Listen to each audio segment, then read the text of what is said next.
Hola, yo soy Valentina Mejía Mezquita, profesora de la Escuela de Arquitectura y Urbanismo de la Facultad de Ingeniería y Arquitectura de la Universidad Nacional de Colombia, sede Manizales. Hago parte del proyecto Introducción a la Arquitectura y vamos a hablar de los comienzos de la arquitectura. En el principio, creó Dios los cielos y la tierra estaba desordenada y vacía, y las tinieblas estaban sobre la faz del abismo, y el Espíritu de Dios se movía sobre la faz de las aguas. Y dijo Dios, sea la luz, y fue la luz. Y vio Dios que la luz era buena, y separó Dios la luz de las tinieblas. Y llamó Dios a la luz día, y a las tinieblas llamó noche. Y fue la tarde y la mañana, día primero.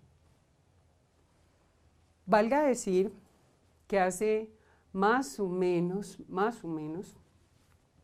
1.000.000 de años ese sujeto que se asemeja al Homo sapiens sapiens, que somos nosotros, habitó el mundo de manera erguida.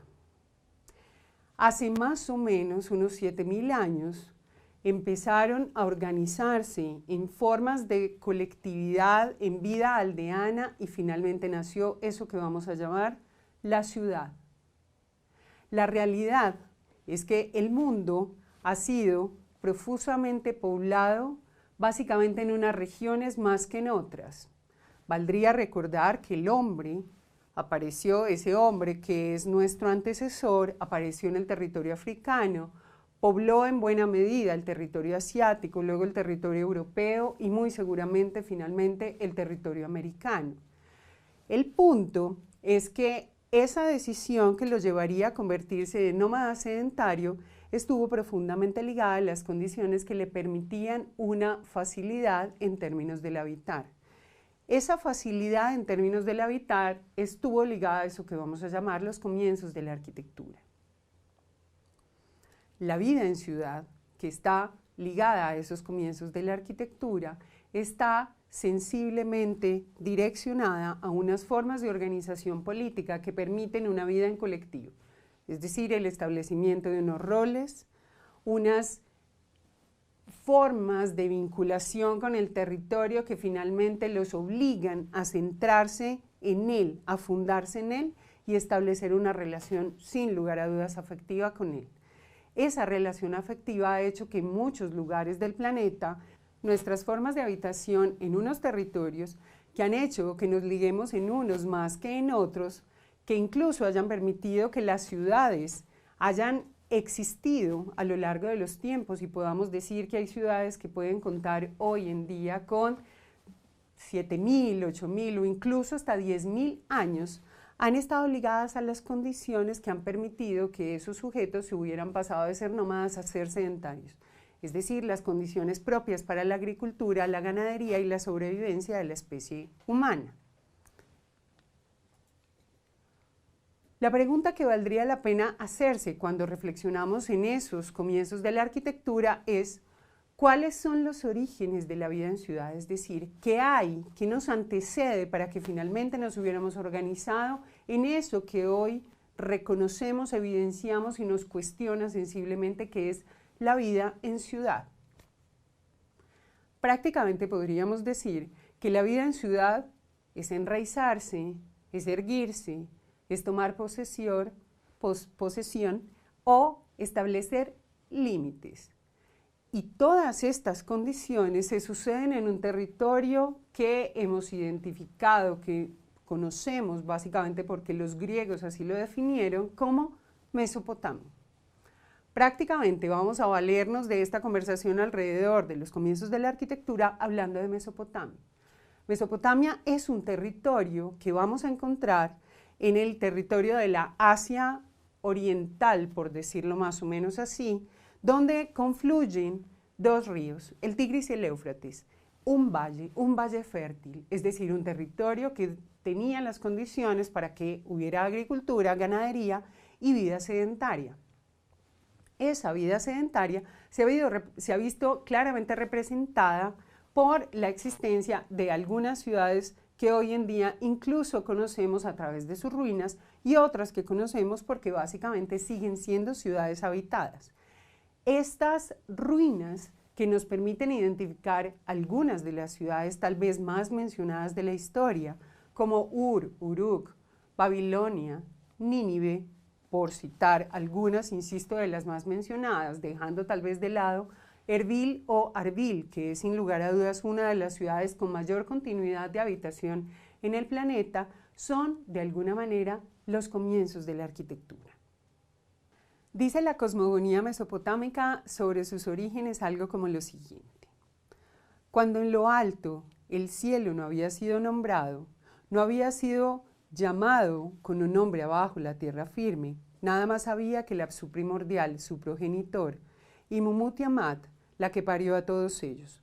Mezclaron sus aguas como un solo cuerpo. No había sido trenzada ninguna choza de cañas, no había aparecido marisma alguna, cuando ningún día había recibido la existencia, no llamados por un nombre, indeterminados sus destinos, sucedió que los dioses fueron formados en su seno. Básicamente, todas las historias místicas, esas que finalmente le han dado sentido a muchas de las religiones monoteístas hasta hoy en día, nacen en este territorio. Esa idea de lo que había sucedido en aquel entonces, en aquel lugar, donde básicamente se habían unido las fuerzas celestes con las fuerzas terrestres. Había existido una suerte de cópula cósmica y finalmente las aguas habían limpiado la tierra, había emergido la tierra firme y finalmente nació entonces la tierra de los hijos. En este caso, este jardín del Edén, el Apsu primordial, el primer territorio donde habría de fundarse la primer ciudad o las primeras formas de ciudad. Valdría señalar entonces, ¿sería solamente la cópula cósmica o sería finalmente la emergencia de la Tierra sobre el mar la que permitió que este territorio fuera elegido finalmente por esos sujetos nómadas para convertirse en sedentarios? Y algo podemos decir como seguramente sí. ¿Qué es la vida en ciudad? La vida en ciudad es sin lugar a dudas, o eso que nosotros llamamos civilidad, es finalmente la vida en ciudad. Ser civilizado es solamente vivir en la ciudad.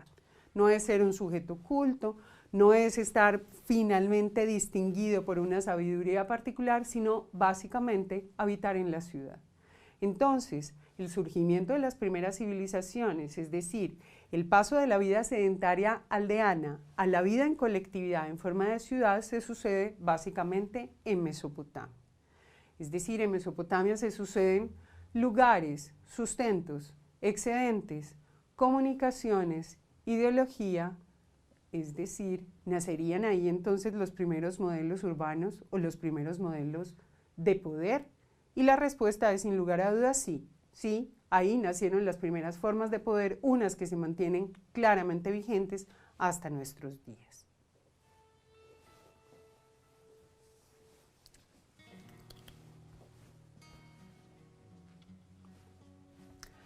El surgimiento de las primeras civilizaciones, es decir, de esas primeras formas de organización y de vida en ciudad, las podemos ver recreadas en una ciudad como Uruk. ¿Por qué nos interesa tanto esta ciudad? Es porque tal vez es uno de esos territorios donde nosotros vamos a encontrar unos de los primeros vestigios de la arquitectura de culto, una arquitectura de culto que tuvo su referente sin lugar a dudas en la arquitectura doméstica, que permite entonces que esas primeras civilizaciones surjan. Sin lugar a dudas, primero, el lugar y sus condiciones geográficas.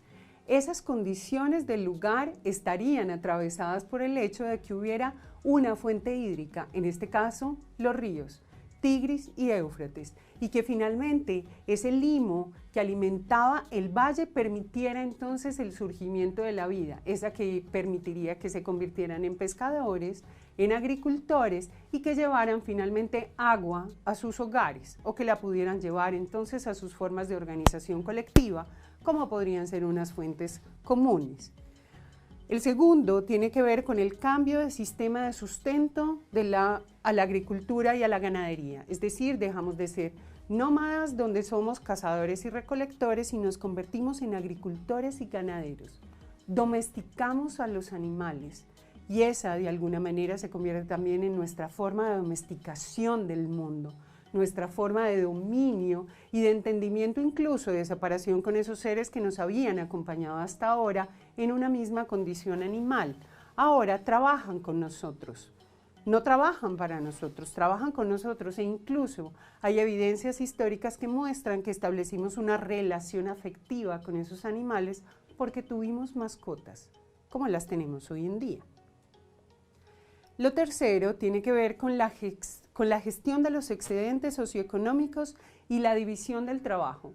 Y esto de alguna manera está profundamente asociado con el hecho de que existieran unos líderes, unos gobernantes de los distritos, que hubiera distinción en las labores urbanas, es decir, unos gobiernan, unos llevan el agua, unos domestican los animales, otros cultivan, otros pastorean, finalmente otros están en el territorio o en la villa externa de la ciudad y otros finalmente hacen el trabajo de transformar todos esos materiales finalmente en elementos consumibles. El punto es que esa dinámica agrícola generó excedentes, es decir, nos dio la posibilidad de establecer relaciones comerciales con otros sujetos. El cuarto elemento determinante sería que establecimos unas formas de comunicación a través de un sistema de lenguaje escrito que permitió, entre otras cosas, incluir incluso registros contables que daban cuenta de nuestras transacciones, es decir, de esas relaciones que establecíamos con otros que nos permitían acceder a otros productos, pero finalmente hacer transacciones comerciales y finalmente, paralelamente, transacciones culturales. El encuentro cultural en Mesopotamia se dio porque básicamente Mesopotamia nunca fue un estado unificado, sino una serie de territorios que compartían, digamos, una proximidad geográfica, unas creencias comunes en algunos casos, pero finalmente fueron ciudades-estado con gobiernos independientes que terminaron encontrándose o incluso disputando el territorio entre ellas. Y finalmente, y tal vez sin lugar a dudas lo más importante, es que hay una ideología y una lógica de poder que hace que la gente crea que tiene que vivir en colectivo. Bueno, de hecho, los humanos somos realmente sujetos bastante indefensos, necesitamos la vida en sociedad, pero hay unas prácticas, unas creencias, una fe, incluso una religión, como lo sabremos también más adelante, que hará parte de esa dinámica política que nos hace entonces establecer propósitos comunes y finalmente afincarnos en un territorio. Tanto nos hemos afincado en los territorios que hasta incluso, como mencionaba hace un rato, una ciudad como Erbil o Arbil, como es ampliamente también conocida, es una de esas primeras ciudades que sigue poblada hoy en día, hoy en territorios que tienen otra condición geopolítica u otra geograficidad. El punto importante es que cuando hacemos ciudad, cuando finalmente nos establecemos en ese territorio, hay unas condiciones de la práctica en la vida colectiva que nos hacen sentirnos civilizados o que nos hacen sentir que estamos conviviendo con otros congéneres. Nos protegemos, nos cubrimos, nos damos calor y vivimos en comunidad. Y eso se ve representado, entre otras cosas, por algunos elementos que definen la arquitectura de esas ciudades. Valdría decir que el muro que hoy nos emociona evoca la primera separación entre el mundo interior y el exterior. El tejado que nos conmueve y nos hace conscientes del clima exterior y de la agradable sensación de protección de las inclemencias del tiempo. El hogar que hoy nos proporciona el máximo placer y confort proviene de la invención del fuego y del disfrute temporal de las innumerables generaciones de nuestros antepasados, de la seguridad y la domesticidad del fuego domesticado. Esto lo sugiere Juhani Palashma, entre otras cosas, en un texto como La imagen y la arquitectura. El punto básico para comprender acá es que esos primeros modelos urbanos que fueron más o menos comunes en este territorio definieron que el territorio, valga la redundancia, debía ser abrazado. Y lo que abrazaba el territorio era la muralla. Lo que contenía el adentro y el afuera de la vida civilizada era el muro. Un muro que en el caso particular de las ciudades mesopotámicas impedía que las crecientes de los ríos subieran y arrasaran con las ciudades, es decir, demolieran unos territorios que básicamente estaban fabricados con materiales perecederos, es decir, con materiales que la naturaleza básicamente les entregaba. Juncos, madera, paja, barro incluso, barro que todavía no había sido vitrificado, es decir, todavía no estamos pensando en el adobe. Dentro de ese territorio que está confinado por la muralla existe la ciudad, es decir, las viviendas que se agrupan en distritos básicamente sumadas unas con otras con unos modelos orgánicos. La ciudad mesopotámica o las primeras formas de organización urbana responden a un modelo básicamente orgánico, es decir, básicamente es por adición, por sumar una casita con otra casita que se va conformando el distrito. Y el distrito más el distrito produce la ciudad. Fuera de esa muralla lo que nos vamos a encontrar es la villa exterior, el territorio que está básicamente sembrado, donde tenemos entre otras cosas los animales domesticados y donde finalmente se produce la riqueza que nos permitirá las relaciones con otras colectividades. Y en el centro, en el corazón de la ciudad, lo que se convertirá sin lugar a dudas en el distrito más importante de la urbe, está el témenos o la zona sagrada. ¿Por qué? No olviden que cuando pasamos de ser sujetos nómadas, que nos ocupamos básicamente de la visión mística, mágica, de las lógicas de las fuerzas naturales y pasamos a ser sujetos sedentarios, cuando se establece un vínculo con esas fuerzas sobrenaturales a través de una idea deífica, es decir, cuando creamos a los dioses y finalmente configuramos la religión, entonces en el centro de la urbe estará el corazón de ese escenario religioso.